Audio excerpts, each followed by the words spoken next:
मैं Ram Swaroop Saini arms online class में आपका स्वागत करता हूं।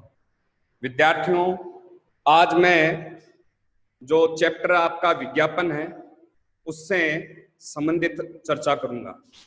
विद्यार्थियों, नॉर्मली अपन विज्ञापन से क्या समझते हैं? विद्यार्थियों, विज्ञापन वह होता है जो किसी उत्पाद तथा सेवाओं की हमें जानकारी देता है, और ये विज्ञापन अवैयक्तिक होता है। ये व्यक्तिगत न होकर अव्यक्तिगत होता है। और विज्ञापन में जो भी नियोक्ता है, विज्ञापनकर्ता को कोई ना कोई भुगतान जरूर करता है। अगर नियोक्ता विज्ञापन के लिए किसी भी प्रकार का भुगतान नहीं करता है तो वो विज्ञापन की श्रेणी में नहीं माना जाता है। तो इसी के आधार पर हम देखेंगे कि विज्ञापन क्या है। किताबी अगर डेफिनेशन देखें कि विज्ञापन क्या है, तो विज्ञापन से क्या है कि विज्ञापन है वो संभावित ग्राहकों को किसी उत्पाद, सेवाओं तथा तथ्यों के बारे में पर्याप्त जानकारी देना तथा उसे क्रय करने के लिए प्रेरित करना है। कहने का मतलब यह है कि विज्ञापन ग्राहकों को वस्तु खरीदने के लिए प्रेरित करता है। मतलब ग्राहकों के दिमाग में यह आ जाए कि कैसे हो, मेरे को ये वस्तु अब खरीदना ही है। तो पहली डेफिनेशन आपकी हो गई विज्ञापन क्या है। उसके बाद में क्या है, विज्ञापन के दो उद्देश्य बताइए।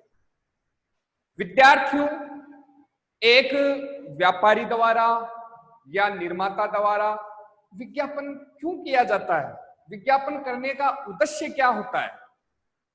इसके बहुत से उद्देश्य हो सकते हैं। विज्ञापन ग्राहकों की संख्या बढ़ाने के लिए भी कर सकता है, अपने लाभों में वृद्धि करने के लिए भी कर सकता है। तो अपन विज्ञापन के जो दो मुख्य उद्देश्य हैं उनके बारे में देखेंगे। पहला विज्ञापन का उद्देश्य है नए ग्राहक बनाना। भाई पुराने ग्राहक हैं वो तो जुड़े हुए हैं।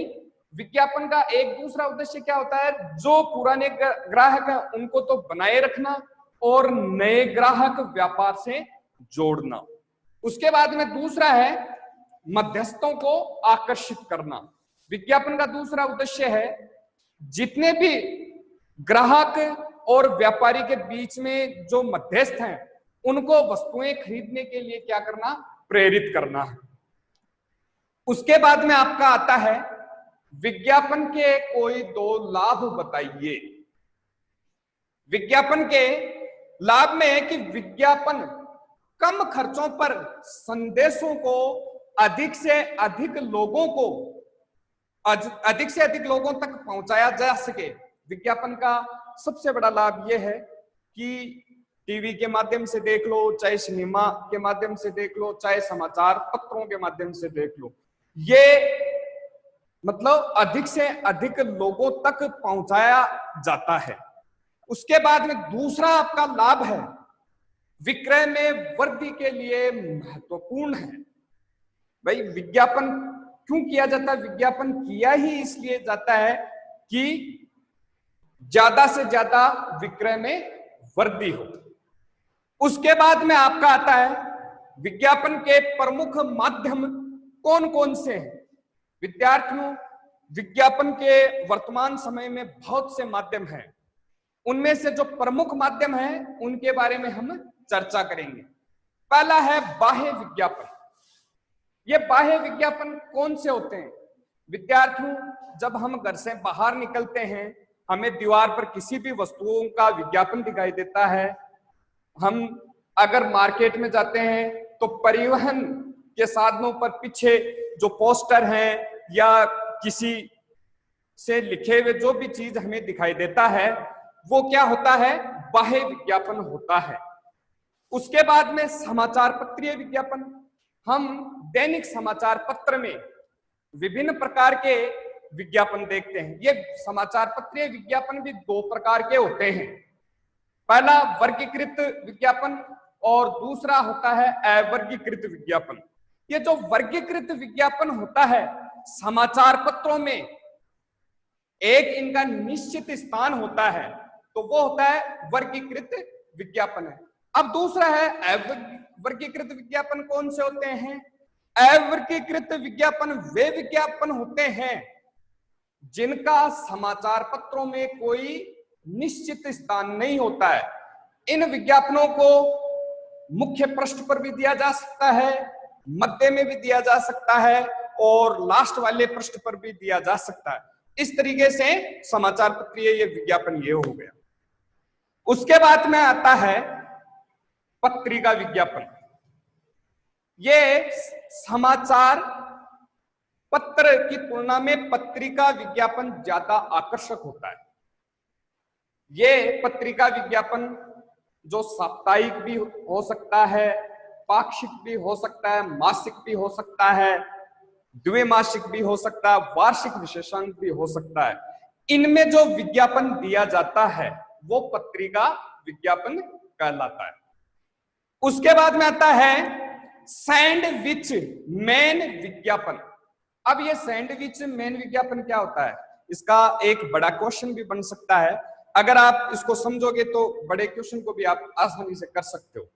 सैंडविच विज्ञापन वह विज्ञापन होता है जिसमें जो विज्ञापित जो वस्तुएं हैं वो एक व्यक्ति को विचित्र वेशभूषा पहना दी जाती है। कहने का मेरा तात्पर्य है किसी व्यक्ति विशेष को कोई विचित्र वेशभूषा पहनाकर और उसके ऊपर विज्ञापित वस्तुएं लपेट दी जाती हैं, तो राह चलता व्यक्ति उसको देखेगा, विज्ञापित वस्तुओं को परखेगा, तो वो क्या होगा? सैंडविच मैन विज्ञापन हो गया। उसके बाद में आता है डाक द्वारा प्रत्यक्ष विज्ञापन। बड़े बड़े जो व्यापारी होते हैं वो अपनी वस्तुओं के ग्राहकों के पते ले लेता है और उन ग्राहकों को व्यक्तिगत रूप से वस्तुएं खरीदने के लिए प्रेरित करता है। तो वो क्या होता है? डाक द्वारा प्रत्यक्ष विज्ञापन होता है। अब आता है क्रय बिंदु विज्ञापन। क्या होता है? क्रय बिंदु विज्ञापन वह विज्ञापन होता है जिसमें एक व्यापारी अपनी दुकान के काउंटर पर वस्तुओं को आकर्षक तरीके से सजावट कर देता है और राह चलता व्यक्ति उन वस्तुओं को देखकर आकर्षित होता है। वही क्या होगा? वही आपका क्रय बिंदु विज्ञापन होता है। अब आता है सैरोगेट विज्ञापन से क्या आशय? सैरोगेट विज्ञापन वह विज्ञापन होता है जिसमें माल तथा सेवाओं का विज्ञापन प्रत्यक्ष न करके विज्ञापन करने की अप्रत्यक्ष तकनीकों का सहारा लेता है, वह सैरोगेट विज्ञापन कहलाता है। तो विज्ञापन की ये जो महत्वपूर्ण बातें हैं मैंने अभी बताई, कल भी विज्ञापन की ही कुछ महत्वपूर्ण बातों का जिक्र करेंगे। तो विद्यार्थियों, चैनल को सब्सक्राइब करें, लाइक करें, शेयर करें। धन्यवाद।